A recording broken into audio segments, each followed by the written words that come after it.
Baik, Assalamualaikum warahmatullahi wabarakatuh. Kali ini saya akan mempresentasikan ujian akhir semester berupa soal. Soalnya itu adalah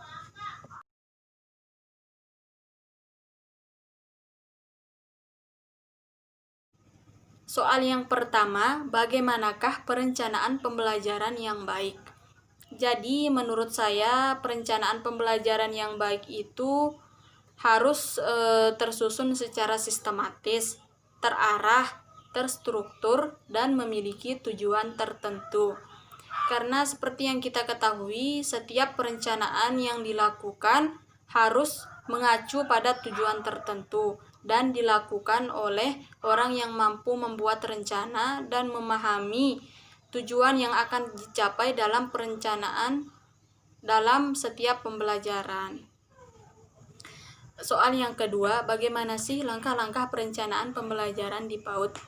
Yang pertama itu ada menentukan aspek dan indikator perkembangan. Seperti yang kita ketahui, aspek perkembangan yaitu terdiri dari aspek perkembangan bahasa, kognitif, sosial emosional, moral dan agama, seni, dan lain sebagainya. Yang kedua itu menentukan tema dan topik. Maksudnya di sini tema yang ini dikembangkan lagi menjadi sub-sub tema lainnya.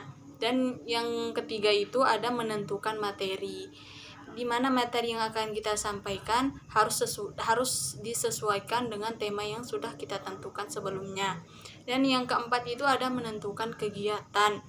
Maksudnya di sini ialah kegiatan yang akan kita laksanakan, yang akan kita lakukan harus disesuaikan lagi dengan materi dan tema yang sudah kita tentukan sebelumnya. Yang kelima itu ada menentukan alat dan bahan. Maksudnya di sini ialah memilih media yang akan kita gunakan, dan tentunya media yang akan kita gunakan ini harus disesuaikan lagi dengan materi dan tema yang sudah kita tentukan sebelumnya. Dan yang terakhir itu ada menentukan pencatatan. Maksudnya di sini ialah evaluasi dan penilaian terhadap suatu pembelajaran yang sudah kita lakukan. Soal yang terakhir yaitu apa saja dasar dari pemilihan kompetensi dasar dalam perencanaan pembelajaran anak usia dini. Sebelumnya saya akan menjelaskan apa sih kompetensi dasar. Jadi kompetensi dasar yaitu suatu pengetahuan, keterampilan, dan sikap yang harus dimiliki oleh setiap peserta didik. Dasar dari pemilihan kompetensi dasar itu harus mencangkup seluruh aspek perkembangan anak usia dini.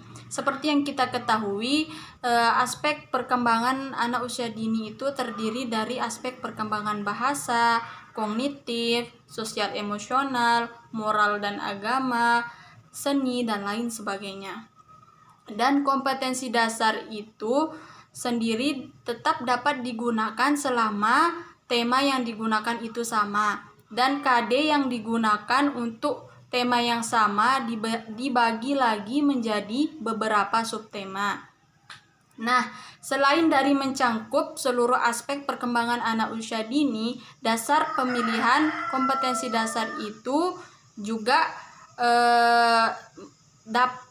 menitik beratkan pada kompetensi dasar yang sudah ditetapkan oleh pemerintah dan harus menyesuaikan dengan sekolah, guru, dan siswa yang akan dikembangkan.